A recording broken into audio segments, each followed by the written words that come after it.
اولاد کا ہونا اللہ سبحانہ وتعالیٰ کا ایک بہت بڑا انعام اور بندے پر بہت بڑا احسان ہے.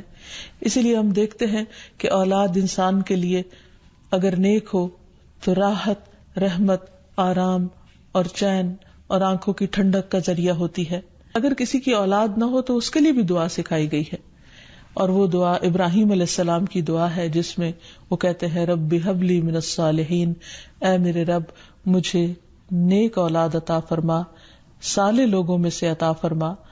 فبشرناہ بغلام حلیم، تو ہم نے اسے ایک بردبار بیٹے کی بشارت دی. یعنی اللہ سبحانہ وتعالیٰ نے ان کی دعا سن لی، اور یہ دعا بہت عرصے کے بعد سنی گئی تھی لیکن بہرحال سن لی گئی. ابراہیم علیہ السلام اللہ کے دوست تھے اور مستجاب الدعوات تھے، ان کی دعائیں قبول ہوتی تھی. لیکن یہاں یہ بات بھی پتہ چلتی ہے کہ دعا کی قبولیت کا مطلب یہ نہیں کہ جس وقت انسان منہ سے کوئی بات نکالے اسی وقت پوری ہو جائے. اس کی پورے ہونے میں بعض اوقات کئی سال گزر سکتے ہیں، جیسے ہم دیکھتے ہیں یوسف علیہ السلام کے واقعے میں، ابراہیم علیہ السلام اور دیگر پیغمبروں کے سلسلے میں.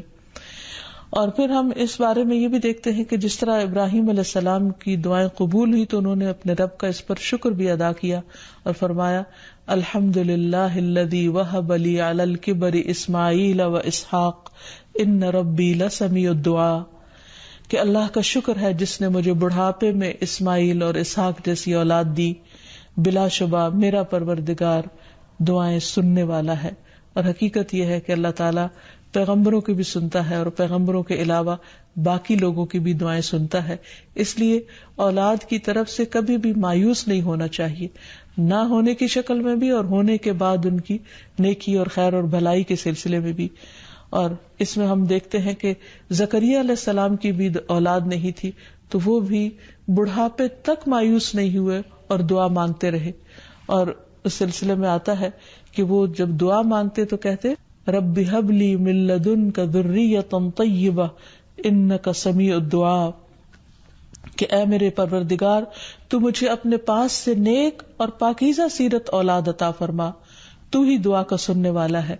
یعنی پیغمبر ہمیشہ صرف اولاد کی دعا نہیں کرتے بلکہ نیک اولاد کی دعا کرتے ہیں.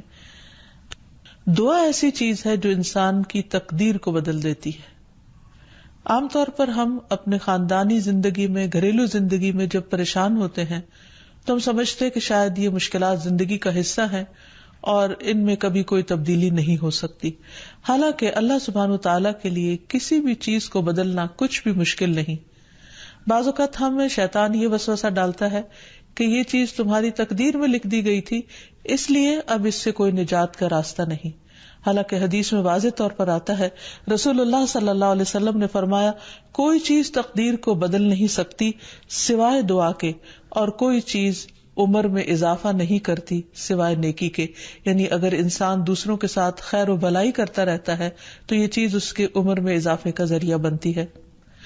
تو بات یہ ہے کہ جب بھی ہم اپنے خاندانی حالات، گھریلو زندگی، اپنے ازواج یا اولاد کے سلسلے میں کچھ بھی پریشان ہو تو اللہ سبحانہ وتعالیٰ سے خوب خوب دعا کریں، اور دعا سے پہلے اللہ تعالیٰ کی حمد و ثنا بیان کریں.